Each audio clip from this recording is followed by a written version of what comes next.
So there's a number of things I want to talk about with you guys, and we're going to try and get through them one at a time. The first one, Devin Haney and his power. So I was thinking about Devin Haney and, the fact that he boxed George Kambosos. And Devin Haney is not going to stay at lightweight for very, very long. I think he has maybe two, three fights at most at lightweight left, which means he'll have to move up in weight.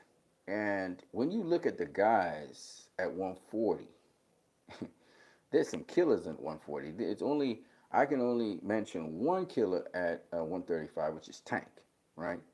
But when you go up in weight, not only are they bigger guys, but they also got a hell of a lot more power. And therefore, it's very important you have that power to keep that respect, and then you can box. If you don't have the power, they're just going to walk through you. They're not going to respect anything, and they'll stop you, right? So I think this is why it's very important that Devin Haney shows his power. Not only that I know he has his power, but he needs to show his power, especially at 135. And if he can get a fighter out of there, or he can knock out a fighter at 135, he should do it. Because when he moves up in weight to 140, let me tell you the kind of guys he's going to be facing. He's going well, who are up in 140. We're talking about Regis Prograis, Ruggeroo. Ruggeroo can punch, okay? We're talking about Antoine Russell. He's a killer, okay? He can punch, okay? We're talking about uh, uh, Jose Zepeda, who's a southpaw and he can punch, okay? Teofimo Lopez is up there. He can punch. And of course, Josh Taylor also, we know he can punch. He dropped Jose Ramirez. Now, Devin Haney, like I said before, especially at 135, he's a big 135, but especially at 135, he has dropped guys. He hasn't done a lot of stopping, but he has dropped opponents and so on. So it's not like Devin Haney doesn't have the power, it's that he needs to show that power. And he hasn't had to really show that power at 135 because he's like a big 135 pounder and guys respect his power. But when he moves up to 140, he will need to have much more than and do much more than he's doing at 135. I can say that for a fact. Of course, he'll be bigger at 140. He'll be able to um, make weight much more easily, which could help him with his power as well as he's growing as a fighter. So his power is going to um, um, clearly going to get better and better, right? And when he talked about when he was sparring, he was knocking out opponents. So all of these things are good things, but nonetheless, I just thought about it. I mean, there's only one killer at 135 right now, and it's Tank. And Tank, he could go down to 130 or he could go up to 140. It's not the case at 140. It's not the case at 140 at all. 135 is an easier division than 140. Okay.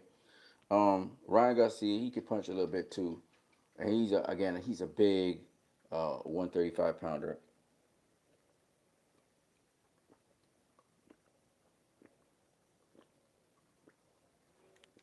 But I just noted this, and I wanted to mention it. You know, you got to have respectable power so that guys shouldn't storm in there.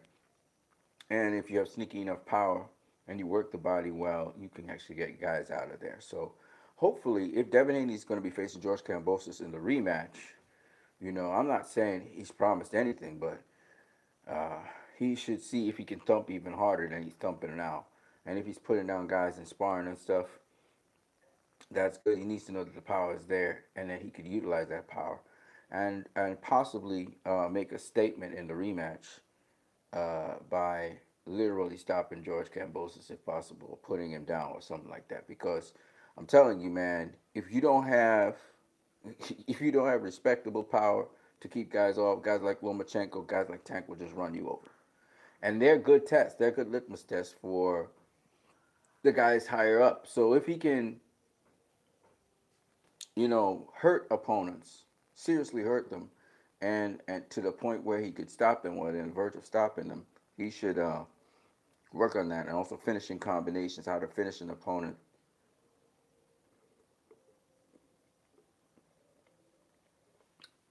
once you get him hurt. So this is what I just wanted to share with you guys.